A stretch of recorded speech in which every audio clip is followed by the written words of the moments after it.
Assalamualaikum warahmatullahi wabarakatuh.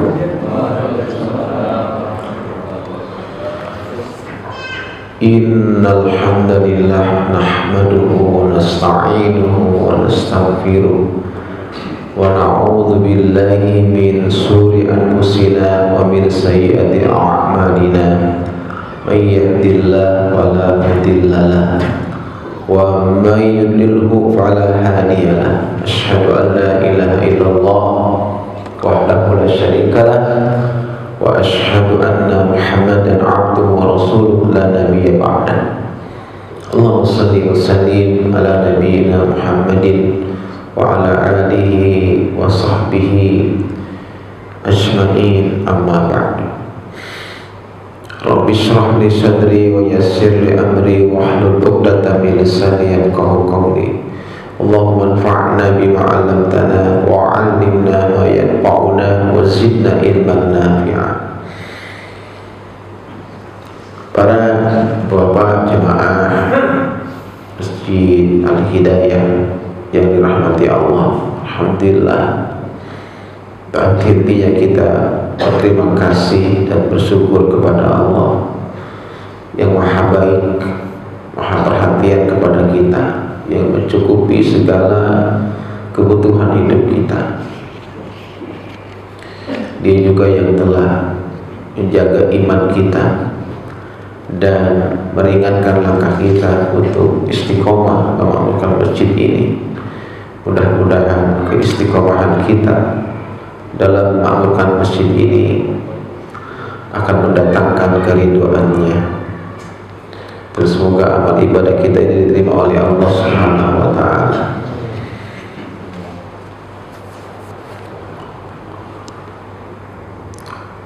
Jemaah yang saya muliakan, kajian kita pada malam hari ini masuk kepada bab tentang teman sejati manusia, bersumber dari kitab At-Tazkirah yang dikarang oleh Imam Syamsuddin Al-Qurtubi atau Imam Al-Qurtubi. Jemaah semuanya, sebelum membahas bab ini ada satu hadis yang perlu disampaikan,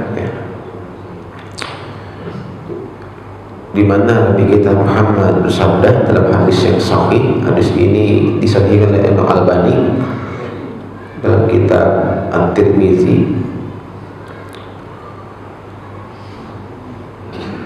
dari sahabat Ma'thar bin Bukan. Dia berkata dan bersabda, "Idza qadallahu li 'abdin ayyamuta bi adlin ja'ala lahu ilaiha hajatan aw qala biha hajatan aw kama qala Rasulullah." Apabila Allah telah mentakdirkan seorang hamba itu akan meninggal di suatu tempat, maka dia, Allah, menjadikan orang itu memiliki suatu keperluan sehingga dia datang ke tempat tersebut.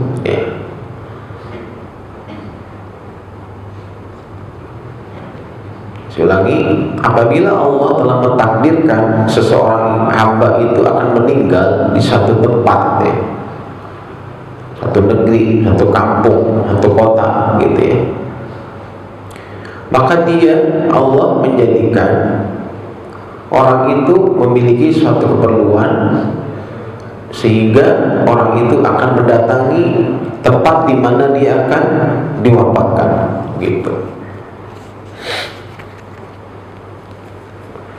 Maka sering kita saksikan,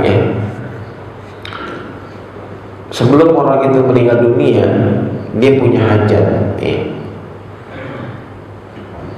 untuk safar, Ada yang safarnya itu dalam rangka umroh atau haji, dan Allah wafatkan dia di kota suci Mekah. Ada seperti Kiai Haji Ma'mun Zubair, ya kan, diwafatkan di Mekah saat ibadah haji dan dimakamkan di Ma'la. Kemudian ada lagi di Bojonegoro ini seorang ustadz namanya Ustadz Ges, yang dulu mendirikan sekolah Gen R, Gen R ya, sekolah Gen R di mana tuh dulu diberikan Darussalam, terus ditinggalin, bikin lagi dia Gen R, sekarang jadi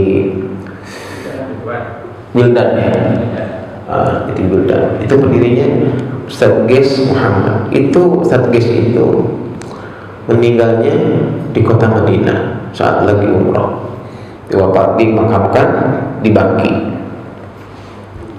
Jadi kalau memang Allah mentakdirkan orang itu meninggal di setempat, maka orang itu ya Allah jadikan memiliki agenda untuk ke tempat itu. Ya. Dia akan mendatangi tempat di mana dia akan meninggal dunia. Maka dianjurkan kita itu kalau hendak pergian jauh, apalagi lama, itu tulis wasiat sama istri kita. Khawatir kita tinggal di kampung orang, gitu, betul kan? Wasiat. Saya pergi agak lama dan ini jauh. Mudah-mudahan saya pulang kembali sehat. Tapi kalau saya tidak umur, saya kasih wasiat ya. Ini saya punya utang sekian. Ya, nanti kalau nggak cukup tabungan, jual mobil. Mobil nggak cukup, jual pila di puncak, misal. Ya, kayak gitu. Kasih wasiat. Ya, seperti itu. Jaga anak-anak kita. Ya, usahakan sampai ada yang hafal Quran, kayak gitu. Jadi tulis wasiat kalau kita pergi jauh, karena kita nggak tahu, mungkin itu adalah safar terakhir kita dan kita nggak pulang kembali. Ya, berapa banyak orang yang berangkat sehat walafiat pulang jadi mayat, banyak ya sekalian. Gitu.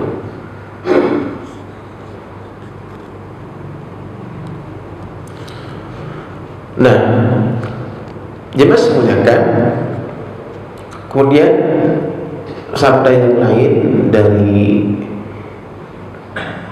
yang ini dari sahabat Abu Izzah, Rasulullah bersabda, apabila Allah telah menetapkan seseorang akan meninggal di suatu negeri, suatu kota, maka Allah menjadikan baginya satu keperluan untuk pergi ke negeri itu, ya, atau satu keperluan di negeri itu, sampai akhirnya Allah wafatkan dia di sana bersama ya istilah.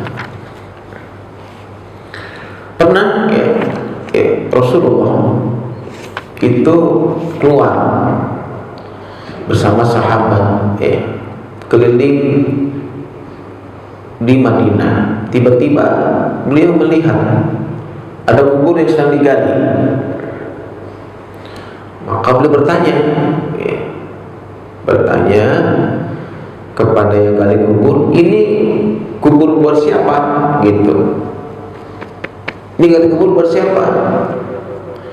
Dijawab, ini untuk seorang laki-laki yang meninggal dari Habasyah. Habasyah itu sekarang Ethiopia,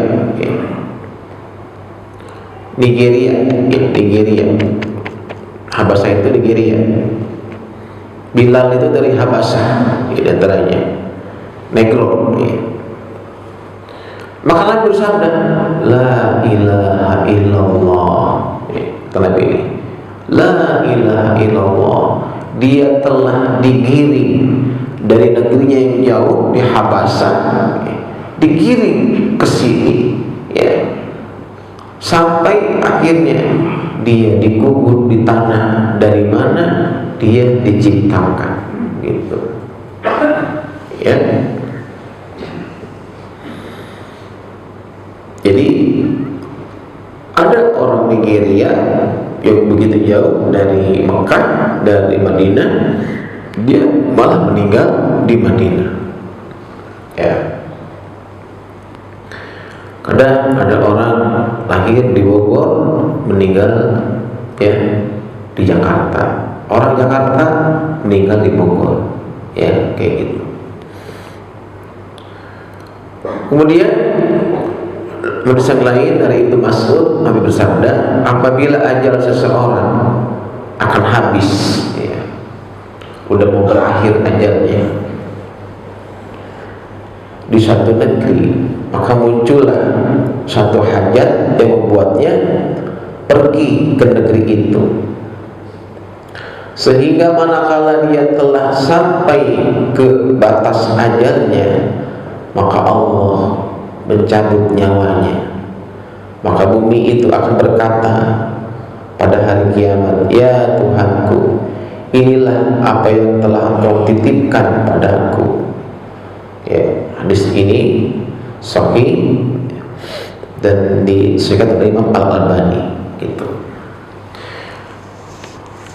Di jemaah sekalian yang saya muliakan, hadis ini jelaskan kepada kita ya bahwa setiap kita itu sudah Allah takdirkan ya, kematiannya.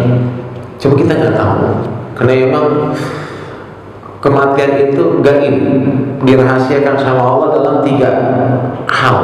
Ya, dalam 3 hal. Pertama, Allah rahasiakan mati itu waktunya, kita nggak tahu hari apa, bulan apa, ya tahun berapa, kita nggak tahu.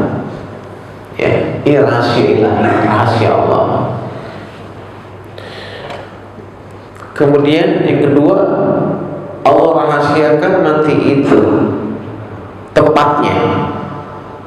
Apakah kita tinggal di rumah, di jalan, ya, seperti mata Allah, ya, mati di jalan, ya, benar.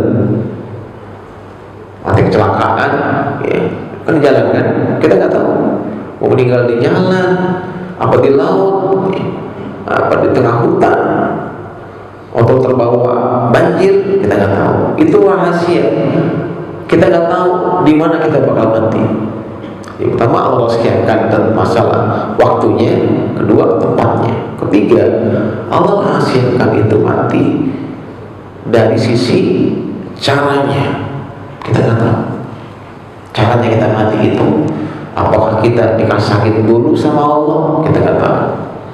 Ataukah matinya mendadak? Kita nggak tahu. Itu rahasia Allah. Perkara mati satu, cuma mengenai waktunya kita nggak tahu, tepatnya kita nggak tahu, caranya kita nggak tahu. Ya. Dan itu nggak penting buat kita, karena orang beriman itu seharusnya kapan dan dimanapun dia mati, dia mesti siap gitu. Dimanapun kita mati, kita harus siap ya. Yang penting kita meninggalnya husnul khotimah gitu aja. Meninggalnya dalam keadaan diridhoi oleh Allah. Perkara kita matinya di laut ya, perkara kita matinya itu di negeri orang, itu gak penting ya.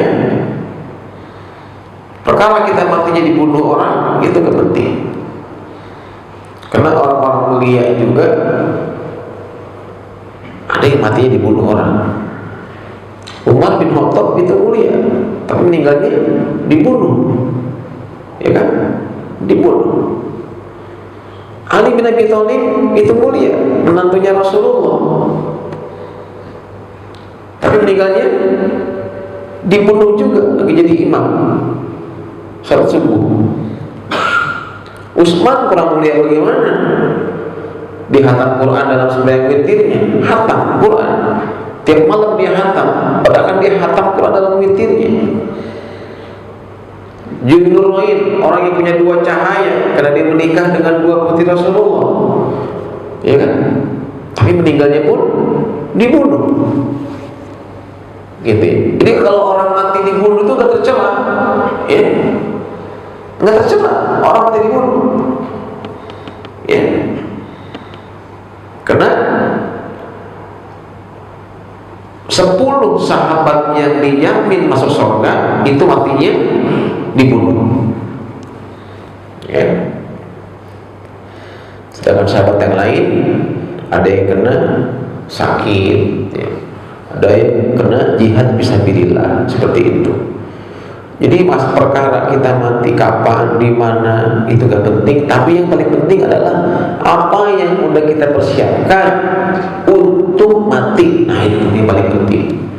Bekal apa yang akan kita bawa untuk pulang kepada Allah. Nah, maka setelah bab ini pengarang kita, ya, tulis judul Teman Sejati Manusia. Nah, ini yang akan kita bahas nih. Teman sejati manusia itu sebetulnya apa? Nah, coba sebutkan. Dalam Al-Quran disebutkan teman sejati manusia yang pertama adalah amal soleh yang istiqomah. Ini pertama, amal soleh yang istiqomah. Artinya amal soleh yang dikerjakan terus menerus, ya, continue, ya. Contohnya istiqomah, kita ke masjid, mau hujan, mau panas, mau lagi bokeh. Karena ada orang kadang-kadang lagi bokeh gak ke masjid, ada ya, marah sama Allah. Ya Allah, saya udah ke masjid tiap hari gitu, saya udah tahajud, udah duha, ya, tapi saya bokeh terus. Mendingan saya ke masjid aja, gitu. Ngambek sama Allah. Nah, itu istiqomah namanya, ya. Tidak ada kaitannya ibadah kita dengan keuangan kita, nggak ada hubungannya. Karena emang ibadah tidak untuk cari kekayaan, gitu. Kenapa? Kalau orang ibadah itu karena ingin kaya, ya, sahabat itu nggak ada yang miskin pastinya. Tapi sahabat faktanya meskipun sholatnya luar biasa, puasa, ada nggak sahabat tetap miskin meskipun sholatnya khusyuk, ya, baca Qurannya khatam per 3 hari, ya, nggak pernah absen jihad, tetap miskin? Ada nggak? Ada, ya mas kalian. Itu ahlus sumpah, ya. Kayak sahabat Julaibib, sahabat Khabbab, ya, Abu Hurairah, itu luar biasa ibadahnya, jihadnya, tapi tetap miskin, ya. Maka kalau kita, mohon maaf nih, ya, gara-gara kita masalah ekonomi sampai kita gak mau ibadah, ya, ini, ya, tentunya ada yang salah dalam motivasi ibadahnya, gitu, ya. Dalilnya mana bahwa amal soleh istiqomah itu teman sejati? Surat Al-Kahfi ayat 46. Wal baqiyatus solihatu khairun inda rabbika sawaban wa khairun amalan. 18 Al-Kahfi ayat yang ke-46.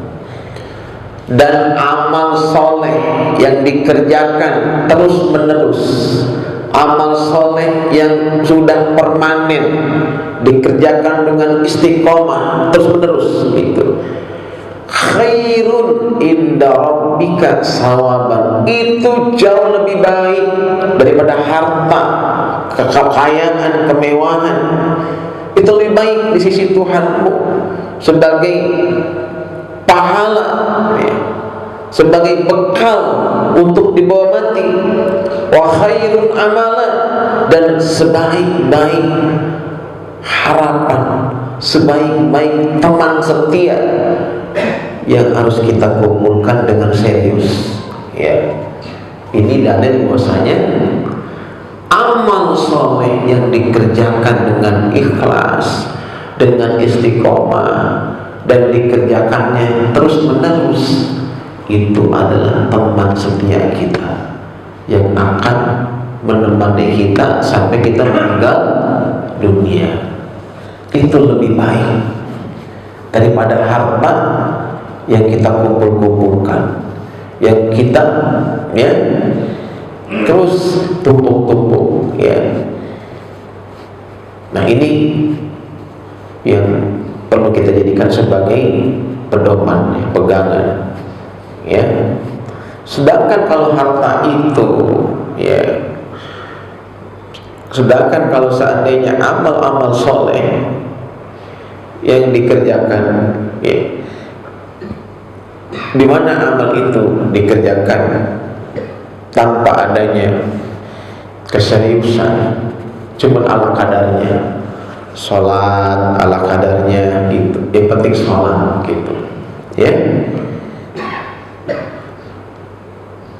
baca Quran ala kadarnya ya, puasa ala kadarnya. Hati-hati, sering orang kadang-kadang punya alasan, oh Ustaz, yang penting kan kita sholat ya, yang penting kan kita puasa gitu, udah nggak mau ngapain lagi, yang penting kita udah sholat, udah puasa ya. Betul ya, tapi Allah itu dalam masalah amal kita itu hanya menerima amal yang terbaik gitu loh. Amal yang terbaik, ahsanu amal gitu. Berarti kalau sholat yang terbaik, yang terbaik itu yang gimana? Yang khusyuk di awal waktu bagi laki-laki berjamaah, itu terbaik ya. Jangan yang penting sholat. Kalau yang penting sholat, akhirnya sholatnya itu yang penting dikerjain, mau jamaah ke enggak ke, mau awal waktu ke, mau tengah-tengah waktu, akhir waktu, enggak masalah, yang penting dikerjain. Nah, hati-hati, kalau udah kayak gitu kita masuknya mana? Sahur. Fawailul lil musallin alladzina hum an salatihim sahun. Celaka orang yang salat, yaitu yang lalai dalam salatnya. Tuh. Jadi salat yang terbaik, yang khusyuk, yang daimun, dijaga dan setia sama salatnya, hafizun, dipelihara rukunnya, syaratnya, sunnah-sunnahnya dijaga betul ya. Dalam hadis ya, hadis ini ya diriwayatkan oleh Imam ya Ibnu Majah dari Abu Hurairah, dia berkata, bersabda Rasulullah SAW, sesungguhnya di antara amal ya, di antara amal dan kebaikan yang didatangkan pahalanya terus menerus, berhenti kepada orang mukmin setelah dia meninggal dunia, ialah ini Pak nih. Jadi di antara ini adalah tafsir Baqiyatus Shalihat ya. Ya. Surat Al-Kahfi ditafsirkan dengan hadis ini. Namanya ini tafsir Quran bil hadis disebutnya ya. Level tafsir tingkat 2. Pertama tafsir Quran bil Quran, kedua tafsir Quran bil hadis. Ya. Jadi yang dimaksud Baqiyatus Shalihat itu diantaranya, kata Nabi, semuanya diantara amal dan kebaikan yang didatangkan pahalanya terus menerus kepada orang mukmin setelah meninggal dunia. Pertama, ilmu yang manfaat yang diajarkan dan disebarluaskan karena Allah. Ini yang pertama, ilmu yang manfaat, baik itu yang disampaikan secara lisan seperti ini, atau ya dia karang kitab kitabnya dibaca oleh banyak orang sampai dia meninggal dunia, kitabnya masih ada, maka terus menerus pahalanya nggak berhenti. Kebayangkan Imam Bukhari ya, berapa ribu orang yang baca kitab Sahih Bukhari ya. Kebayangkan tuh Imam Ghazali, kitab-kitabnya begitu banyak, Syafi'i, ulama-ulama itu banyak sekali ilmunya ya, karangannya, dan itu dibaca buat referensi manusia, jutaan manusia mengambil ilmu darinya. Itulah yang namanya Baqiyatus Shalihah ya. Terus pahalanya nggak berhenti ya. Kemudian anak yang soleh yang dia tinggalkan, punya anak soleh ya, itu anak ya rajin ibadahnya, nggak pakai disuruh berangkat ke masjid kalau udah azan ya, di rumah dia bantu-bantu orang tuanya. Senang nggak punya anak kayak gitu ya? Mobil bapaknya kotor dicuci sama dia, motor bapaknya kotor dicuci tanpa disuruh. Enak nggak punya anak kayak gitu? Senang nggak? Oh, senang banget ya kan? Nggak bikin kesel, marah orang tuanya. Dan hari ini banyak orang tua itu diuji oleh anaknya, betul Pak? Iya. Diuji kesabaran kita mau anak kita. Susah ya diajari, susah betul diarahkan, berat betul diajak ke masjid untuk berjamaah, betul? Iya, itu ujian kita. Maka kalau kita ditakdirkan punya anak yang soleh, ya, bersyukur Pak kepada Allah. Ya, kenapa? Selama anak itu ibadah, maka pahalanya terus mengalir kepada kita. Bahkan kita meninggal dunia pun, udah meninggal dunia pun, anak soleh kita itu terus ibadah, maka pahala-pahala ibadah yang dikerjakan dia mengalir kepada kita tanpa ngurangin pahala dia. Ya.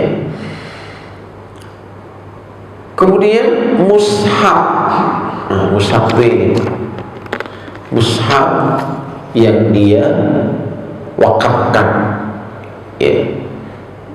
Di wakaf itu Pak nggak harus tanah ya. Wakaf itu nggak harus aset properti rumah gitu. Jadi kalau kita belum bisa wakaf yang mahal, yang bentuknya rumah, tanah, kita juga nggak punya tanah, wakaf Quran Pak. Quran itu Quran ya. Ada 100.000 dapat 3, ada nggak? Ada, banyak Pak. Beli Quran 100.000 dapat 3, wakafin tuh kemana? Ke rumah habis Quran, ke pesantren Quran, berikan kepada anak yang lagi ngapal Quran. Subhanallah Pak, ketika anak itu baca Quran, kita lagi tidur nih, kita lagi tidur, itu anak pesantren lagi baca Quran, pakai Quran yang kita beli, maka tiap huruf dapat pahalanya. Ketika anak itu murojaah, mengulang-ulang hafalannya, subhanallah, dapat pahala. Kitanya lagi tidur, tetap pahala ngalir terus ya, mushaf Quran. Jangan sampai kita bisa beli HP yang juta-jutaan ya. Bahkan ada di antara kaum muslimin yang bisa beli rokok sebulan sampai buat rokoknya itu bisa 500.000, 600.000 sebulan ya. Tapi untuk wakaf Quran aja 100.000 ya, masih berat gitu. Padahal itulah teman setia kita yang akan menemani kita kalau kita meninggal dunia ya. Jadi Quran yang kita wakafkan ya, itulah teman setia kita yang akan menemani kita saat kita nanti di alam kubur kita ya.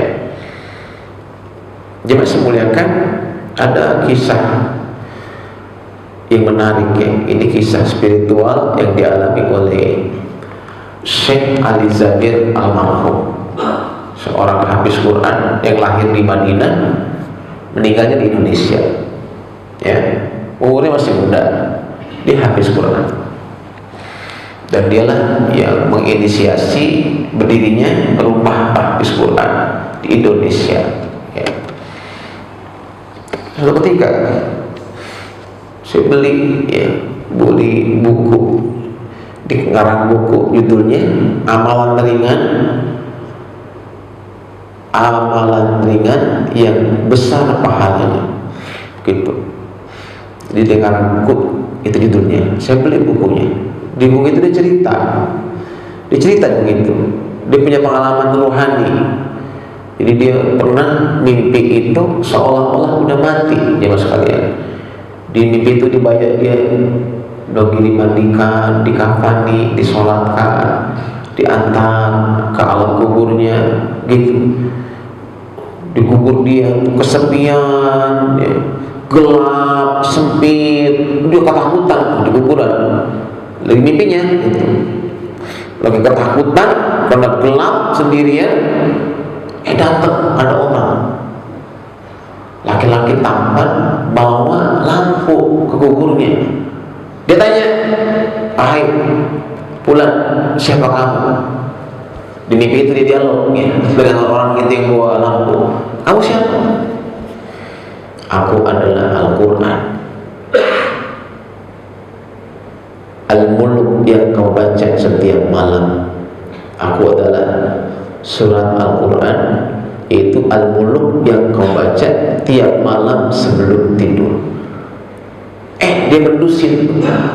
Pas itu dia mendusin, langsung dia istighfar, "Astagfirullahaladzim, ampuni aku ya Allah, karena aku lupa membaca Al-Muluk sebelum tidur." Dia punya wirid tuh, kalau mau tidur tuh baca Al-Muluk dulu, karena Nabi yang mensuruh, ya kan? Siapa yang membaca Al-Muluk sebelum tidur, dibaca Al-Muluk itu di malam hari, ya, sebelum tidur, boleh habis maghrib, boleh pada isya, pokoknya dia dibaca. Kalau kata Nabi, maka dia akan aman dari siksa kubur. Tuh, Al-Muluk berapa ayat sih Pak? Cuma 30 ayat. Kalau kita baca itu hanya butuh waktu 6 menit Pak. Masih lebih lama buka WA. Coba buka WA, grupnya ada 50 ya. Bisa setengah jam, betul. Jangan jam. Atu-atu kita scroll, atu-atu. Grup SD, grup SMP, grup RT, grup RW, grup bisnis, grup janda, macam-macam tuh grup. Pemijan, mana pemijan?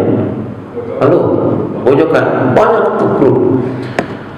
Jadi baca Al-Muluk 6 menit kita nggak sempet, buka WA kita sempet. Ujubil minja nih. Ya. Ini pengalaman rohani seorang hafiz Quran. Dia ditegur sama Allah, mimpinya ngalamin udah mati, dan Al-Muluk datang dalam mimpinya itu. Mimpinya seorang ulama, apalagi hafiz Quran, ya, itu bukan cuma mimpi, ya, tapi itu pengalaman rohani yang buat pelajaran bagi kita, ya, betapa pentingnya kita itu istiqomah dalam ibadah, utamanya baca Quran. Istiqomah aja sebelum tidur baca Al-Muluk, itu enggak semua orang mampu, betul? Iya. Baik, kemudian yang keempat, masjid yang dia bangun. Nah, tuh, dia bangun masjid. Maka selama masjid itu berdiri dan digunakan untuk ibadah, selama itu pula itu amal yang terus-menerus mengalir pahalanya. Itulah al-baqiyatus shalihat. Baik bangun sendiri atau dia ikut berpartisipasi, ya, ikut situ dia, ya, berinfak, ya, walaupun mungkin, ya, ketika, ya, pasang ubin pasang lantai hampir 10 meter ya. Atau lelang karpet ya, hampir 10 meter. Karena Allah itu dalam menilai seseorang dalam amal ibadahnya ya, infak sedekahnya, Allah gak lihat jumlahnya, tapi lihat keikhlasannya ya. Gitu. Kemudian nah ini rumah yang dia bangun, tapi rumah itu ya dia gunakan untuk para ya orang-orang yang memiliki keperluan, orang-orang yang tidak mampu ya. Kalau sekarang mungkin rumah yatim gitu, atau panti asuhan, rumah singgah, di orang-orang yang memang ya nggak punya rumah ya, atau dia sedang butuh ya tempat untuk berteduh di situ beberapa hari, dan dia bisa gunakan itu ya untuk orang musafir, atau digunakan rumah itu untuk nampung anak-anak yatim, orang-orang yang duafa, dikumpulkan di situ di rumah itu untuk dia bina, dia didik, ya, diberi makan. Maka itulah ya amal soleh yang pahalanya gak putus. Selama rumah itu masih ada dan dimanfaatkan oleh orang banyak, maka selama itulah pahalanya akan mengalir ya. Apalagi nah ini sungai yang dia bangun, yang dia alirkan ya, atau dia menggali sumur, dan sumur itu dia terus dimanfaatkan oleh orang banyak untuk minum, untuk mandi, untuk cuci segala macam ya. Makanya sekarang ada gerakan wakaf sumur, ada nggak Pak? Ada. Wakaf itu macam-macam, wakaf sumur, wakaf Quran, wakaf produktif, ya kan? Gitu ya. Jadi kalau kita sempat waktu hidup itu ya mengalirkan air ya, ada masjid lagi dibangun misalkan, Pak ini udah ada belum untuk airnya? Belum ada Bu. Masalah air saya yang tanggung, nanti saya yang ngebor, saya suruh orang, saya berikan mesinnya, jadi semua saya yang tanggung untuk air.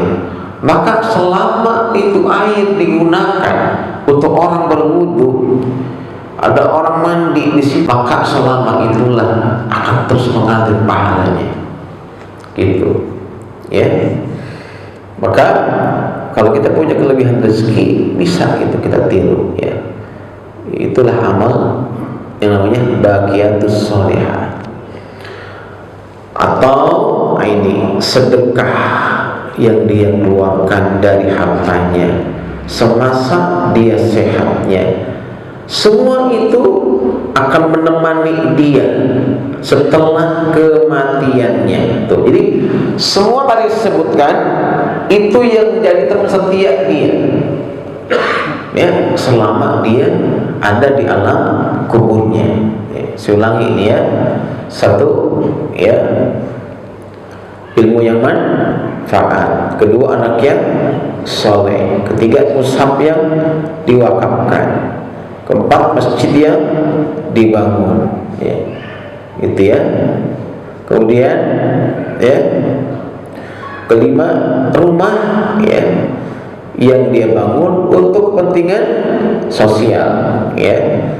Kemudian sumur yang dia gali ya, sungai yang dia alirkan, sumber air yang dia alirkan untuk kepentingan masyarakat banyak, dan terakhir sedekah yang dia keluarkan saat dia masih hidup ya, saat dia sehatnya.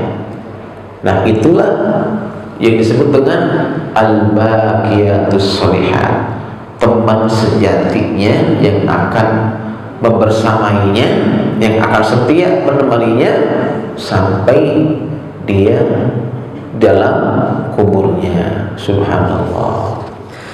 Baik, dia masih menjaga. Terlagi ajan ya? Ya belum? Dikit lagi, saya belum baca. Silakan, ada yang bertanya? Tafadhol. Ya, silakan Pak. Kalau bangun masjid dianggap bagian sholat. Kalau misalnya kita bangun buat operasional gitu ya, dianggap bagian sholat juga. Terus yang kedua tadi masalah wasiat. Jadi misalnya kita dapat wasiat dari orang tua, itu wajib atau cuma untuk kita kalau kita nggak laksanakan wasiatnya? Baik, makasih Pak. Masjid itu itemnya banyak ya. Ada untuk bangunan, ada untuk operasional. Jadi uang yang kita keluarkan untuk masjid, baik itu untuk fisik ya, maupun untuk operasional, untuk bayar listrik ya, untuk bayar merbot ya, dan sebagainya, itu pun termasuk ya amal yang akan menjadi teman sejati kita, termasuk al-baqiyatus sholihah, termasuk amal yang akan menemani kita kalau nanti kita meninggal dunia sampai kubur gitu ya. Itu namanya sedekah jariyah, disebutnya sedekah jariyah. Kedua, wasiat orang tua. Di antara cara berbaktinya anak kepada orang tua yang sudah meninggal dunia adalah melaksanakan wasiatnya. Ya, selama wasiat itu tidak bertentangan dengan syariat, dengan agama, gitu. Tapi kalau wasiatnya itu bertentangan dengan agama, nggak wajib dilaksanakan. Ya. Misalkan nih orang tuanya itu wasiat, ya, saya belum sempat haji, tolong nanti kalau saya nggak ada umur, ya, jual itu tanah saya dan tolong hajikan saya. Nah, itu harus orang tuanya dibatalkan haji, gitu, ya. Tapi kalau wasiatnya ini misalkan menyalahi syariah, ya, menyalahi agama, itu nggak boleh. Misalnya dia punya tanah, gitu ya, tanahnya lebar, gitu ya, dia wasiat, gitu. Dan tanah itu harusnya kan dibagi-bagi kepada anak-anaknya, warisan. Tapi dia wasiatnya, misalkan itu tanah saya tuh yang di pinggir jalan, karena dia hobinya bola, nanti bikin buat lapangan bola. Ah, itu enggak usah dilaksanakan, gitu ya. Tapi kalau buat masjid boleh, gitu ya. Tapi kalau untuk hal-hal yang remeh-temeh, hal-hal yang gak ada manfaatnya, gak usah, gitu. Jadi wasiat itu wajib dikerjakan oleh anaknya sepanjang wasiat itu nggak bertentangan dengan agama, gitu. Gitu Pak ya. Baik, cukup ya. Udah masuk Isya.